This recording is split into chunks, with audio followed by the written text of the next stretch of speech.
It looked like just another Senate hearing until Chris Van Hollen leaned in. In a matter of minutes, Pam Bondi, polished and confident, went from in control to cornered. This wasn't small talk or routine oversight. This was a senior turning the spotlight on whether the Justice Department was serving the law or serving its own interests. If that's not the case, what did you mean by saying he was not a zealous advocate? Van Hollen began with the whistleblower. Not just any whistleblower, but a veteran attorney with 15 years inside the Justice Department. Someone who claimed he was forced out because he refused to lie. That set the tone instantly. This wasn't abstract. This was the very integrity of the DOJ on trial. Van Hollen pressed Bondi with precision. If an attorney says they were ordered to bend the truth in court filings, does zealous advocacy still cover that? Bondi shifted in her seat. She tried to portray the department's lawyers as diligent professionals doing their jobs, insisting that her deputies were dedicated and trustworthy. She leaned on the names of her senior staff like armor, as if their reputations alone could shield her from the question.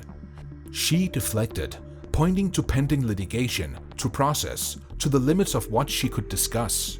And the timing of it, I can't discuss pending litigation. This is a whistleblower lawsuit pending within my office, but I will say the timing of it I find suspect, as he takes hits at Emil Bovey, who is one of the best human beings I know, one of the smartest, brilliant men I know, who will soon become a federal judge, and his hearing happens to be today. But Van Hollen didn't let go.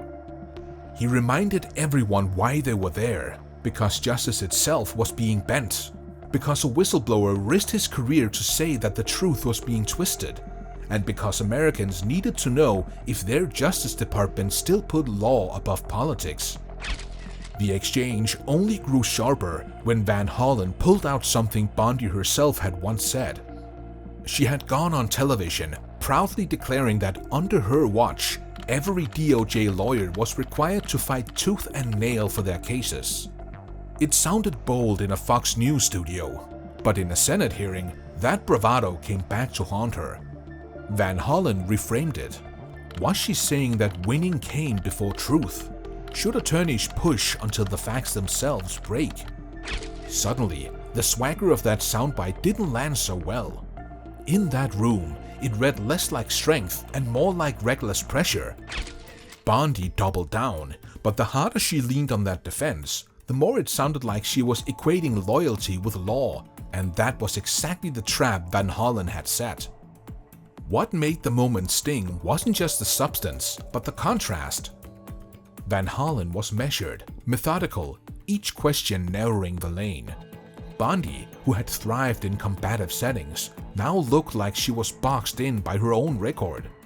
She praised her deputies, insisted they would never compromise themselves, but she never quite answered the core question: what happens when the truth itself is the casualty? And in that silence, Van Hollen's point landed. It wasn't just about one whistleblower. It was about whether the Justice Department under Bondi could even be trusted to police itself. DOJ grant funding is being sort of cut back on two fronts. One, in April, the department terminated hundreds of grant awards, notifying grantees that their current grant funds were gone. But the grilling didn't stop there. Van Hollen pivoted, and suddenly the topic wasn't whistleblowers, it was money. Specifically, the money the DOJ was pulling away from law enforcement and victim services through a wave of grant cuts. He laid it out clearly. Programs designed to support police departments, help communities, and protect victims were being slashed. Notices were late, appeals were confusing, and the very groups that needed stability were being left in limbo. Van Hollen wanted answers. Why were these cuts happening, and why in such a chaotic way? Bondi tried to soften the blow. She framed the reductions as small, only a few percentage points, and insisted that processes were in place to appeal. She promised notices would be sent out soon, but it sounded bureaucratic and hollow, like a memo read aloud rather than a real defense. Very valid question, Senator. The notices will be going out in coming weeks about the grants.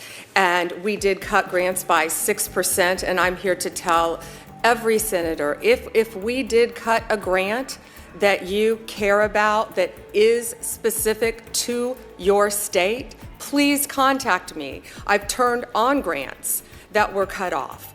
So please, if that happens, there's an appeal process, but you can pick up the phone and you can call me. Because for Van Hollen, it wasn't about whether the cuts were 6% or 16%, it was about the principle. Communities were counting on that support, and the DOJ was treating it like numbers on a spreadsheet. The senator made sure that the disconnect was clear. What made the whole exchange so striking was how Van Hollen stitched it all together.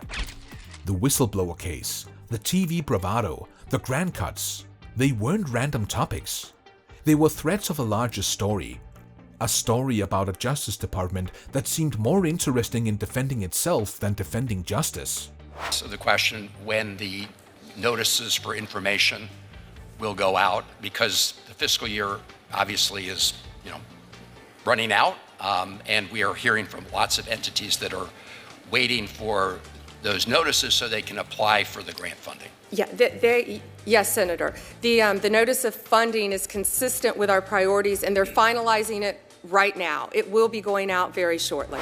He painted Bondi into a corner by showing a pattern, dismissing serious allegations, spinning strong words for the cameras, hiding behind vague processes, and leaving the people who actually needed help, attorneys, communities, and victims, out in the cold. Bondi kept her composure, but the cracks showed.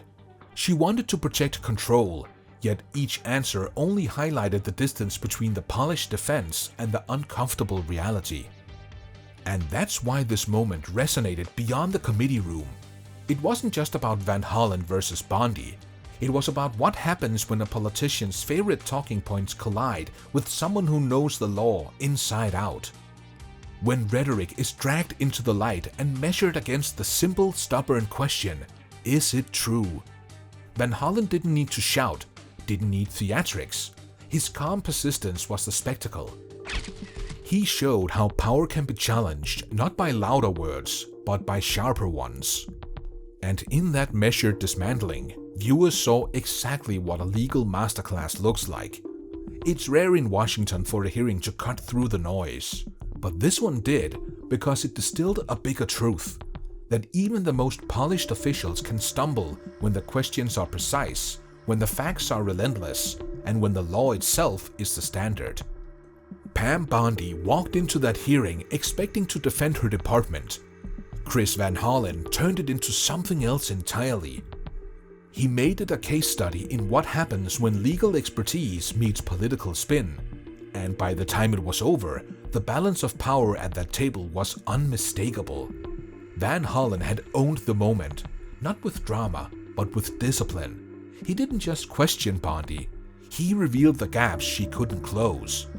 And in doing so, he reminded everyone watching that the real strength of the law isn't in flashy words or partisan defenses. It's in the quiet, steady force of truth, pressing forward until even the most practiced official runs out of places to hide. That's why this hearing still echoes. Because it wasn't just about a senator and an attorney general. It was about the reminder that, in the end, accountability has a way of cutting through. And in that room, on that day, it cut sharper than ever. So when people say Chris Van Hollen delivered a masterclass, they aren't exaggerating. He didn't just win an argument, he exposed a pattern, forced clarity, and showed what real oversight looks like. And Pam Bondi? She may have walked out still holding her title, but in the eyes of millions watching, she had just been dismantled piece by piece. That's power of precision. That's the power of law. And that's the moment when Van Hollen owned Pam Bondi with nothing more and nothing less than the truth.